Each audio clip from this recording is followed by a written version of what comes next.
대가들의 어깨 너머에서 투자의 노하우를 배우는 대가들의 투자노트 시간입니다. 카운트의 신기주 대표 나왔습니다. 어서 오세요. 네, 안녕하세요. 예, 오늘 투자의 대가는 또 누굴까 살펴봤더니 네. 제럴드 로브이군요. 제럴드 로브. 네, 40년 동안 월가에서 증권 투자를 했는데요. 예. 원래 자본금이 1만 달러였는데 예. 3억 달러가 됐어요. 야, 그럼 얼마 투자 수익률이 생긴 거예요? 3만%인데 계산으로. 40년 동안 물론 짧은 세월은 아닙니다만 3만%에서 3억 달러 벌었으면 할만하잖아요. 거죠. 누가 예. 그 40년 동안 이거 하겠어요. 예. 근데 제럴드 로브가의 투자 방식이 좀 이상해요. 뭐냐면요, 우리 그 보통 투자 조언하면 가치 투자해라, 기업의 내재적 가치를 정말 귀가 따갑게 드는 공자 말씀이잖아요. 그리고 장기 투자해라. 장기 투자해라. 그거 몰라서 못하나? 근데 워렌 버핏, 찰리 먼거, 우리 리루 대가들 다 그렇게 하니까 예. 이게 맞는 방법인 거죠. 몸에 예. 좋은 거 먹어라, 운동 열심히 해라고 똑같은 거예요. 그러니까 기업의 재무지표 봐야 하는 거고, 뭐 주식은 파는 게 아니라는 얘기도 하는데 예. 제럴드 로브는요, 모든 것이 그냥 안티 가치 투자자예요. 예. 히어로 말고 안티 히어로 얘기 있잖아요. 예. 똑같습니다. 데일리 트레이딩을 하고요. 예. 주식은요, 비싼 값에 팔려고 하는 거니까 팔려고 사는 거다. 빨리 팔아라 이런 거고, 예. 보유 기간은 뭐 정말 3일 정도. 3일이요? 아무리 길어도 한 달을 안 넘겼고요. 야. 3일. 그리고 딱 샀는데 주가가 안 올라? 그럼 바로 팔아버려요. 그리고 그 몰빵 투자를 하는 거예요. 예. 분산 투자 절대 하지 않고, 또 하나는 소수 종목 몇 개만 집중하는 거죠. 예. 뭐 예를 치면 엔비디아, 테슬라 몇 개만 갖고 예. 그것만 계속 데일리 트레이딩을 해갖고. 예. 근데 이게 부정하기가 어려운 게 3만 %에 3억 달러 수익을 냈으면 네. 그럼 이 방법도 통한다는 거잖아요. 그러니까 정말 그렇네요. 극단적인 데이 트레이딩 기법인데, 그래서 별명이 월가의 2단아였어요. 예. 그러니까 주류는 아니었던 거죠. 그리고 100년 역사상 가장 2단아라고 평가받기도 하는데, 네. 그런데 또 다른 별명이 있으니까 인정할 수밖에 없어요. 그게 뭐냐? 제럴드 로브의 또 다른 별명은 증권 왕입니다. 증권 왕. 네. 그만큼 성과를 입증했다는 그렇죠. 얘기겠네요. 네, 모두 부정하지 못하는 거죠. 야, 그런데 이해가 안 갑니다. 몰빵 투자하고 소수 종목만 집중해서 매수한다. 이게 우리 작가님이 이런 스타일로 투자하시거든요. 우리가 항상 걱정하는데. 미래의 증권 왕이십니다. 네. 자, 그런데 그럼 이 제럴드 로브는 어떤 인생을 살았던 분인가요? 정말 굴곡이 많은데요. 일단 1899년에 태어나서 1974년에 사망했는데 75세까지 살았어요. 근데 40년 동안 투자했다고 하니까 20대 초반부터 시작을 한 건데, 예. 그런데 원래는요, 금수저였어요. 정말 잘 살았는데 어느 정도까지 잘 살았냐면 집에 요리사도 있고 유모도 있고 한의도 있고 정원사도 있고. 정말 부자네. 네.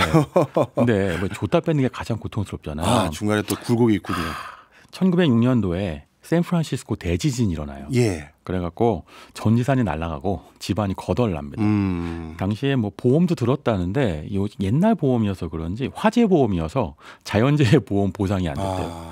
그래서 보상도 못 받고 이 충격으로 할아버지 아버지 돌아가시고, 예. 그리고 본인은 잘하다가 소아암입까지 걸려요. 소아암이요? 졌는데. 아. 네. 그 당시에는 왜 루즈벨트 대통령 소아암이었잖아요. 예. 그 당시에 소아암이가 불치였기 때문에 그래서 다리도 불편해지고 교육도 못 받고, 그래서 고등학교 때까지 제대로 교육을 못 받았어요. 근데 보통 우리 왜 대가들 인생 보면 10대 때부터 돈에 눈 뜨고 뭐 네. 돈을 투자하고 벌고 뭐 이러잖아요. 예. 근데 제럴드 로브는 일단 도련님이어서 그랬는지 돈에 관심이 없었고, 기본적으로 건축, 여행, 카메라, 자동차 이런 거 좋아했대요.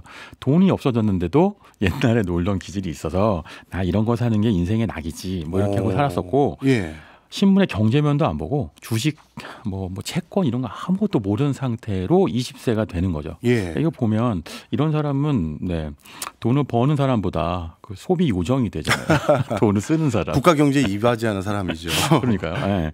그렇지만 본인의 그 가계 경제는 이바지가 안 되는 분. 예. 예. 그런데 어쨌든 21세에 우연히 하게 증권회사에 입사합니다. 예. 이게 본인의 어떤 그 재테크 재능을 눈뜨게 되는 거였는데, 그러니까 이게 재밌는 건 그 늦게 시작해도 본인이 정말 그 재밌으면 돈을 벌 수 있는 거예요. 예. 근데 그러니까 처음 회사에서는 채권 영업인이었다는데요. 뭐 요즘은 치면 보험 같은 거 팔고 뭐 이런 게 하니까 권하는 거죠. 투자를 권하는 예. 건데 좋은 게 아니어서 3일 만에 그만뒀대요. 이 사람이 되게 똑똑했던 거는 내가 파는 물건이 뭔지 간파한 거예요. 그냥 보통 영업하고 오라고 하면 20대 초반이라고 하면 돈 준다고 그러면 무조건 팔 거 아니에요. 예. 그러면 나한테 이렇게 돈을 많이 주고 이걸 누군가한테 팔라고 하면 나쁜 걸 거야 했는데, 아니다 다를까 첫 번째 직장은 정크 본드 팔았다가 쫄딱 망해요. 예. 그 전에 이제 그만두고 두 번째 간 회사가 증권 회사였는데, 예. 여기서 재미를 붙여요. 예. 주식 투자 이렇게 해서 돈을 벌 수 있네라고 하면서 하루에 12시간 일하고 퇴근하고 4시간 일해갖고 워라벨 없음. 워라벨 월화수목 금금분 일을 하는 거죠. 예. 그래갖고 완전히 주식 투자를 본인이 깨우치게 되는데 예. 대학도 안 나왔고요. 대가들 중에서도 뭐 공부 그 가방끈이 짧은 분이 꽤 있으시지만 제럴 로브는 거의 고등학교 때도 거의 경제 공부를 안 했기 때문에 20대 초반에 증권사 들어가고 그냥 혼자 독학을 하는 거예요. 그러다가 보니까 하나의 그 경력의 전환점을 맞이하는데 이게 제럴 로브를 이해하는데 굉장히 중요하고 우리한테도 시사점이 있습니다. 예. 언론하고 관계를 맺어요. 그러니까 칼럼을 쓰는데 경제 칼럼. 근데 이게 좀 인기가 있어져 갖고 그러니까 주식 투자 칼럼인 거죠. 그래갖고 나름대로 전문가 행사를 하고 다니는 거예요. 예. 그러면서 언론하고 어떤 관계를 맺어요. 기자들하고 관계를 맺으면서 아 정보를 주고받고 주식시장이라고 하는 게 결국은 정보의 거래구나라는 걸 배우게 되고요. 세 번째 직장 들어갔을 때는 정말 언론과 굉장히 좋은 관계하고 예. 그 고객들하고도 좋은 관계를 맺는 거죠. 무슨 얘기냐면 사람과의 네트워킹을 통해서 정보를 주고받는 뉴스가 곧 시장의 가격이다라고 하는 철학을 이때 세우는 거예요. 그래서 심지어는 어디까지 가냐면 이 사람이 원래 샌프란시스코 출신이고 뭐 그러니까 뉴욕 월스트리트하고는 거리가 멀잖아요. 예. 그러니까 자기가 본인이 없는 돈으로 좋은 호텔에 가갖고 월스트리트에 가갖고 예. 거기서 친구도 맺고 네트워킹도 해요. 그러니까 이 사람 자체가 주식 투자를 할 때 워렌 버핏 같은 사람은 기업의 내재 가치를 봐라. 리루는 정말 주식의 어떤 그 재무제표 봐라 이러는데 이 사람은 사람들한테 정보 얻어갖고 그 정보로 투자하는 것이 핵심이다. 그리고 그 정보가 모이는 것은 언론사고 그 언론사도 뉴스를 뽑아주는데 그 뉴스가 주식의 어떤 등락에 큰 영향을 미치니까 손에 잡히는 경제를 봐라. 이렇게 되는 거죠. 그런데 그렇게 해서 결국 투자 잘했습니까? 네, 뉴스를 보고 투자를 해갖고 정말 데이트 트레이딩으로 돈을 많이 벌게 되는 거예요. 뉴스를 보고 주식 투자하는 건 제러드 로브인 거죠. 네. 그런데 보통 저희가 뭐라고 평가를 하냐 하면 소문에 사서 뉴스에 팔아라라고 하잖아요. 근데 뉴스를 보고 산다고요? 이 사람은 진짜 이단한 거죠. 정말.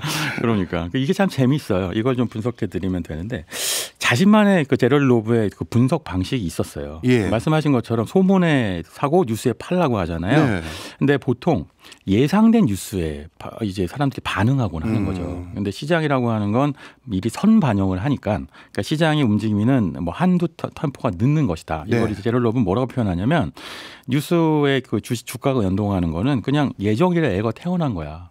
그런데 아이가 칠삭동이다. 그러면 이게 서프라이즈다. 그러니까 말하자면 뉴스 중에서 불규칙 바운드의 뉴스에 반응하라. 이렇게 되는 거죠.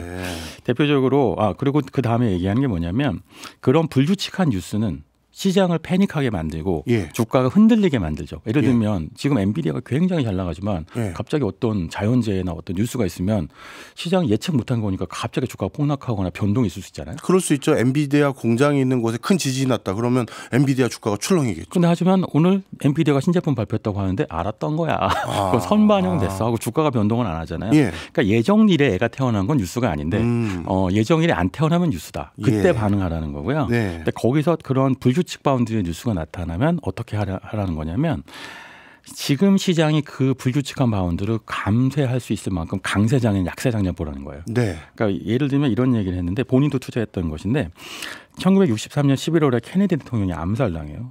어마어마한 사건이잖아요. 이게 불규칙 뉴스네요. 그렇죠. 그거 아무도 알 수 없었던 사건. 그러니까 그런 사건일 때 이게 과연 시장이 덮을 수 있을 것이냐인데 모두가 그때 패닉하면서 시장에서 이제 좋은 주식을 팔기도 하고 매도를 하기도 했겠죠. 그 순간에 이 사람은 이때 시장이 1년 전부터 강세장이었기 때문에 케네디 암살 정도 덮을 수 있어. 그러니까 이거 정도의 그것은 한 일주일 정도면 덮일 거야라고 생각하고 거기에 베팅을 하는 거죠. 결국 시장에 그리고 실제로 이 제러드 로브가 맞았고요. 그러니까 뉴스를 제대로 읽는 법을 알아야 한다는 거예요. 뉴스에 파는 것이 잘못됐다고 하는 것은 사는 것이 잘못됐다고 하는 것은 뉴스의 타이밍을 못 맞추는 거, 뉴스를 제대로 못 읽기 때문이다인 건데 제러드 로브는 말씀드렸다시피 경력의 시작이 언론하고 굉장히 가까운 사회를 시작했기 때문에 뉴스의 중요성을 알고 뉴스를 읽는 법을 배웠던 거죠. 그게 대표적으로 대박이 났던 게 뭐냐면 1929년도에 대공황 있었잖아요. 대공황 때 모두가 다 이제 그 당시 직전까지는 주식이 계속 오를 줄 알았는데 제러드 로브만 좀 있으면 떨어질 거야. 라고 생각하고 판단하고 전량 매도하고 유럽으로 6주 동안 여행을 가요. 그리고 3주 뒤에 제럴 로브이처럼 폭락을 하는 거죠. 예. 그게 요즘으로 치면 2008년 마이클 버리 있잖아요. 예. 당시에 그 서프라임 모기지 예측했던 똑같이 그런 식으로 이제 공모해서 돈을 많이 버는 거죠. 네. 그 덕분에 주식시장에서 이제 증권왕이라고 불리고 펀드 매니저 되고 이제 부회장이 되고 계속 승진하게 되는데 네. 결국 데일리 트레이딩이라고 하는 것은 시장의 흐름, 뉴스 흐름을 읽고 그 안에서 사람들이 공포를 느끼냐, 희망을 느끼냐 이걸 보고 투자를 하는 것이지 왜 대차 대조표 계속 보고 손익계산서 봐 그거는 기업 얘기고 예. 주가 얘기는 아니에요. 경제학 회계학 공부하는 건 돈 버는 거고 별 관계가 없다 이렇게 주장을 하니까 워렌 버핏이 와갖고 화를 낼 것 같은 네, 그런 주장을 계속합니다. 제럴드 로브의 얘기를 쭉 듣고 보니까 이 사람은 어쩔 수 없이 데이 트레이딩을 할 수밖에 없네요. 왜냐하면 재무제표나 손익계산서보다는 뉴스에 따라서 투자를 할지 결정하는 사람이기 맞아요. 때문에 네. 뉴스라는 건 매일 나오니 그렇죠. 거기에 따라서 사고 팔고를 한 거였군요. 맞아요. 네. 그러니까 그러려면 대형주 위주의 투자를 해야 되겠죠. 왜냐하면 뉴스의 반응을 빨리 하는 것. 그렇네. 대형주고 우량주고 변동성이 커야 되고. 예. 그리고 몇 개 종목만 갖고 투자를 했어요. 그러니까 평생 투자했던 종목이라는 게 제가 옛날 종목이긴 합니다만 지금도 익숙한 종목들인데 크라이슬러, 뭐 듀폰, 제록스, GM, 펜 아메리칸 항공, 포드, 웨스팅하우스, 뭐 펜실베니아 철도 이런 것들을 보면 당대 엔비디아하고 테슬라거든요. 그렇네요. 당대 주도주들. 예. 근데 딱 이것만 갖고요. 계속 돌려갖고 계속 투자를 한 거예요. 이걸로 네. 3억 달러 버는 건데 야. 뭐냐면 결국 이런 종목들만 뉴스의 변동이 되니. 왜냐하면 언론들은 이런 주요 종목들만 보도하니까. 보도하니까. 네. 그러니까 그렇군요. 그거 갖고 투자를 했고요. 3대 원칙이 있었는데요. 말씀드린 것처럼 변동성이 큰 대량 우량주에만 투자한다. 예. 두 번째는 손절매를 무조건 한다는 거예요. 그러니까 이런 대형 우량주가 샀는데 지금 뉴스가 생각보다 주가에 큰 영향을 못 주네? 그럼 바로 팔아요? 그렇죠. 오. 바로 팔아버리는 거고요. 그리고 그런 식의 주가 변동 안에서 기술적 매매 타이밍을 찾아내는 세 가지를 갖고 투자를 해서 돈을 벌었죠. 네. 지금까지 우리 신기주 대표님이 소개해준 투자의 대가들하고 완벽하게 다른 맞아요. 방법을 하네요. 그러니까 정말 이단하네. 맞아요. 이 정도까지. 근데 또 다른 별명의 증권왕이니까 무시할 수가 없는 걸 텐데 예. 물론 제럴드 로브도 원숭이 나무에 떨어지듯이 두 번의 파산 경험이 있어요. 근데 그 경험도 정보 때문이었어요. 예. 그 사람은 왜 네트워킹이 중요했다고 했잖아요. 네. 정보를 휴민트로 얻는 것.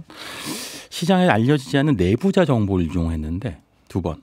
그게 파산까지 일어나는 위기였고요. 예. 그 다음부터는 그런 정보로 절대 투자하지 않아서 그러니까 원칙 얘기하면서 이 사람이 무슨 얘기하냐면요. 내부자 정보로 거래할 거면 그냥 거지한테 적선해라. 자신이 당한 게 있어서 이렇게까지 예. 얘기를 하고요. 대신에 이제 이때 배운 스킬이 뭐냐면 손실이 일어날 것 같으면 파산 경험이 있으니까 조금만 떨어지면 손절매를 하는 거죠. 손절매의 그 기준이 굉장히 혹독했는데 네. 일단 당연히 주식을 샀는데 사자마자 한 10% 떨어지면 팔아야 될 거 아니에요. 예. 뭐 10% 손해 보고 파는 거죠. 예. 그것뿐만 아니라 주식이 올랐어요. 예. 오르다가 당연히 주식이 숨고르긴 하잖아요. 예. 숨고르기에서 10% 떨어져요. 그럼 그거는 사실은 익절이잖아요. 예. 그래도 팔아요. 오. 그러니까 다시 오를 거라고 기대하지 않고 떨어져? 그러면 흐름이 바뀌었어. 데일리 트레이딩의 핵심은 흐름을 읽는 거니까 그러니까 10%가 떨어지면 또 팔아요. 네. 그러니까 사실 이러다 보니까 주식 보유 기간이 평균 40년 동안 1개월이 안 넘었다는 거예요. 그러니까 그만큼 짧은 기간 동안 투자를 했던 것인데 그러니까 그러면서 자신의 어떤 그 고위험 투자를 할 수 있도록 만든 거였는데요. 제럴드 로브가 어떤 얘기를 하냐면요. 대신에 주식 투자는 굉장히 위험하게 해야 한다라는 얘기를 해요. 돈을 벌려면 주식 투자 시장에 들어왔으면 리스크를 테이킹해야 한다. 어느 정도까지 얘기를 하냐면 예.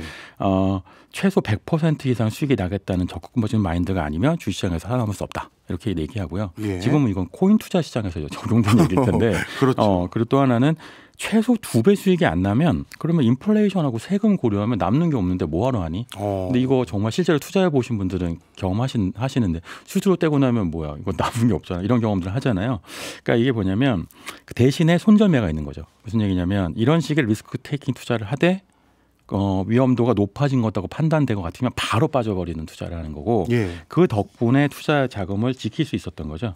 그러니까 주요 종목들 소수만 투자를 했었고요.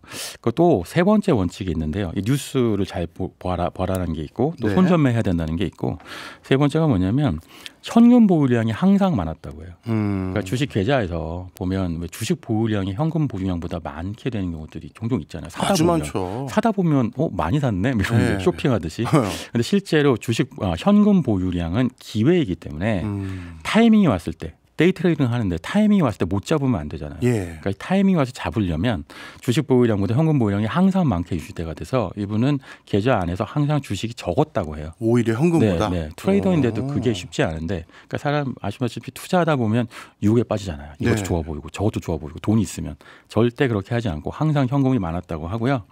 그리고 또 하나는 현금 말고 그 다음에 몇 가지 원칙이 있었는데 예. 그 네 가지 스스로의 질문을 했다고 해요. 예. 하나는 이회에서 얼마에 투자할 거야. 또 목표 수익률은 얼마야.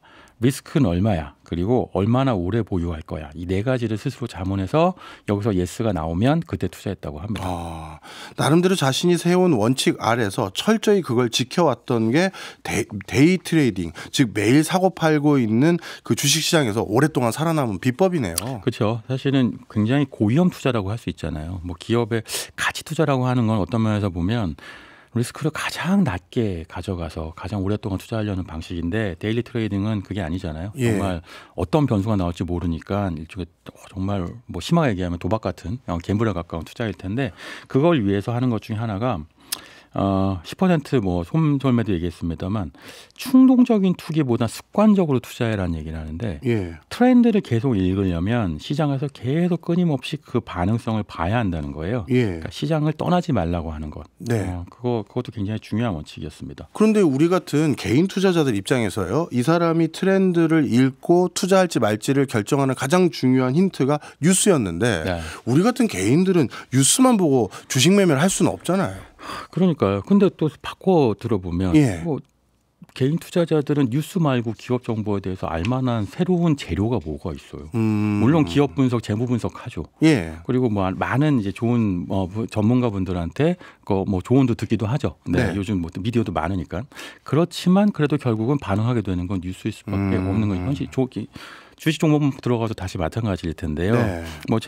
최근에 SK 하이닉스가 엔비디아한테 차세대 AI 반도체 납품한다고 하면 예. 이게 뉴스니까 SK 하이닉스 오르려나? 이게 인간의 마음이고. 그렇죠. 뭐 엔비디아가 뭐 블랙웰 같은 거 뭐 만들었다고 블랙웰이 뭐야? 그럼 그것도 알아봐야 되나? 뭐 이렇게 이게 평범한 투자자들인데 결국은 거기서 핵심은 데이 트레이딩 할 때 계속 그 시장의 흐름 안에서 네. 이 뉴스의 가치를 판단할 수 있어야 되는 거예요. 개인 투자자들이 이런 뉴스에서 실패하는 이유를 제럴 로브는 뭐라고 얘기했냐면 가끔 시장에 들어와서 보니까 그렇지. 그러니까 이런 호재처럼 보이는 것이 시장에 늘 있는 사람은 이거 한 달 전부터 있었던 뉴스야. 이로 알 수 있는데 개인 투자자들은 가끔 뉴스 듣고 와서 주식 계좌를 열어보니까 이게 호재인지 선반영됐는지를 볼 수 없다는 거예요.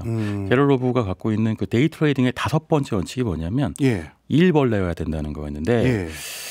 제럴 로브 본인이 이렇게 얘기해요. 나는 1922년부터 36년까지 한 12년 정도죠. 점심을 밖에 나가서 먹은 적이 없다. 항상 책상 앞에서 혼자 먹었다. 예. 정말 주식 시세표 보면서 그것도 더 오랜 시간 동안 그랬을 수도 있죠. 그리고 한순간도 시세를 놓치고 싶지 않았다 얘기하고 또 하나는 증시 분석을 영화 보듯이 했다.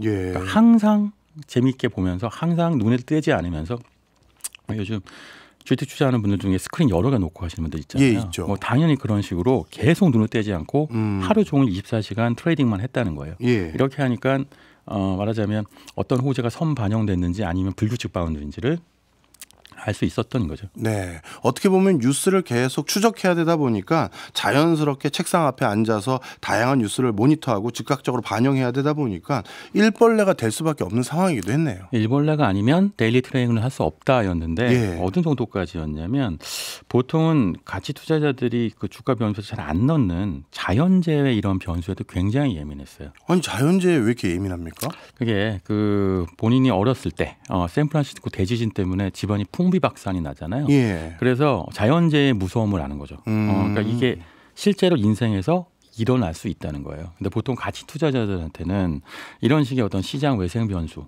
시장 외에서 벌어지는 변수보다 기업 내재 가치가 중요하고 예. 기업의 주가가 이런 것 때문에 일시적으로 떨어져도 그래도 당연히 다시 회복될 거라는 신념이 있잖아요. 네. 근데 이제 이분은 제럴 로브는 그러지 않았고 이런 식의 변수가 오히려 시장에 상당한 영향을 준다고 믿었고 그런 게 오히려 기회의 타이밍이 될 수 있다고 본 거죠. 그리고 생각보다 자주 일어난다고 본 거고요. 본인이 겪었으니까. 그래서 인플레이션이나 경제 정책 이런 거 보면 뭐 FOMC가 어떤 뭐 그 기준금리 발표냐 이런 거는 오히려 반영된 것이어서 중요하지 않고 정말 예측할 수 없는 자연재해나 전쟁이 터지면 그게 뭐 우리도 경험하는 거죠. 사실은 이스라엘 하마스 전쟁이나 또는 우크라이나 전쟁 같은 게 터지면 주가가 변동이 일어나잖아요. 예. 그런 걸 오히려 더 쳐서 거기서 타이밍을 잡았고 이런 거를 보도해주는 언론이 오히려 뉴스를 통해서 주식시장에 더 많은 영향을 주고 있다. 라는 게 제럴 로브의 의견이어서 예. 관련된 유명한 상도 만들었어요. 무슨 상이에요? 돈을 많이 벌었잖아요. 10억 예. 달러. 그러니까 나중에 사회에 환원할 때 뭘 할까 했는데 예. 이분은 그 금융 언론상을 만들었는데 제럴드 로브상이에요. 이거 본인이 만든 거예요? 본인이 만들어 원래 UCLA의 경영대학원이 이걸 제정해서 만들었고 예. 당연히 재단적 자금은 제럴 로브가 줬는데 이게 본인도 사실은 칼럼을 오래 기고했고요. 그 이런 금융 분야에서 굉장히 유명한 상이죠. 그래서 파이낸셜 저널리즘의 개척자로 불리기도 합니다. 오, 그렇군요. 본인이 아주 뉴스를 통해서 큰 돈을 버니까 그 뒤에는 뉴스 잘 작성해 준 사람에게 포상을 했네요. 맞아요. 실제로 보통 언론사를 인수하기도 하잖아요. 예. 네, 근데 그런 것처럼 언론의 중요성, 뉴스 시장에 영향을 미치는 뉴스의 중요성을 알고 있는 건데 제럴 로브는 이런 얘기도 해요. 시장보다 세상이 크다. 세상에서 일어나는 게 시장에 반영되는 것인데 네. 가치 투자자들은 그냥 시장 안에서 기업의 가치만 자꾸 얘기하는 것. 그것보다는 시장 보고 세상에서 더 일어나는 사건이 반영될 타이밍에서 주식 투자를 하는 것이 맞다. 사실은 이게 어떤 분들한테는 이단화로 느끼고 어떤 분들한테는 나 원래 그렇게 하고 있는데? 라고 생각하실 수도 있죠. 네. 이렇게 오랫동안 주식시장에서 투자를 해왔던 사람이라면 당연히 자기의 나이대별로 투자 패턴이 달라졌을 것 같아요. 네. 정말 40년 투자했고요. 예. 21살 때부터 70대까지 계속 시장을 지켜봤으니까요. 그걸 나중에 10대, 20대, 30대, 40대, 50대 은퇴 이후 세대까지 나눠갖고 조언을 해주는데요. 꽤 귀담아 들을만 해요. 예. 일단 20대 때는요. 예. 이것도 사실은 어찌 보면 이단화적인 발언인데 리스크를 많이 테이킹해라. 예. 평균 리스크보다 더 위험한 종목에 투자를 하라고 그래요. 예. 20대에 원래 이제 재형 저축 이런 것들을 부르는데 제럴 로브는 그게 아니라 20대 때 고위험 투자를 해서 망해도 되니까 한번 해봐라. 던져보라는 거죠. 예. 그리고 3, 40대에는 그때 배운 경험으로 예. 진짜 돈을 벌어라는 거예요. 그리고 여기서 또 이단화적 발언을 하나 더 해요. 뭐라고요? 레버리지 써라. 네. 그런데요. 30, 40대 다 돈을 벌고 싶어요. 그걸 누가 모릅니까? 근데 레버리지까지 해서 네. 그래서 정말 큰 돈을 벌어라 이렇게 조언한다고요? 어쨌든 3, 40 투자는 3, 40대 승부를 내야 되고 그렇지 않으면 이때 투자를 크게 돈을 벌지 못하면 50대 나오는 건데요. 예. 50대는 꼰대가 된다. 네. 그건 무슨 소리예요? 그러니까 내가 알고 있는 바대로만 투자를 반복한다. 그러니까 더 이상 나아지지 못하고 예. 새로운 트렌드를 바로바로 캐치 못하니까 이때 내가 근데 보통 50대 위험한 투자를 하잖아요. 예. 내가 좀 알고 있다고 생각하고 안 되고 50대는 검증된 방법으로 투자하세요라고 얘기하는 거고 그러니까 50대가 되면 세상이 바뀌는데 자기는 자꾸 과거 경험만 반복한다. 그러니까 그렇게 절대 투자하지 않으면 안 된다. 50대는 지켜야 한다. 이렇게 얘기하고요. 은퇴 이후에는요, 높은 수익률 못 내니까 그냥 투자해서 좀 거리를 돌아. 이렇게 네. 얘기하죠. 본인이 그런 방식으로 3억 달 벌어서 증권왕이 됐습니다. 알겠습니다. 남다른 방법으로 성공했던 사람까지 얘기를 듣다 보니까 오히려 투자에 균형감 있는 시각으로 바라볼 수 있는 기회가 됐네요. 지금까지 신기주 대표였습니다. 오늘도 고맙습니다. 고맙습니다.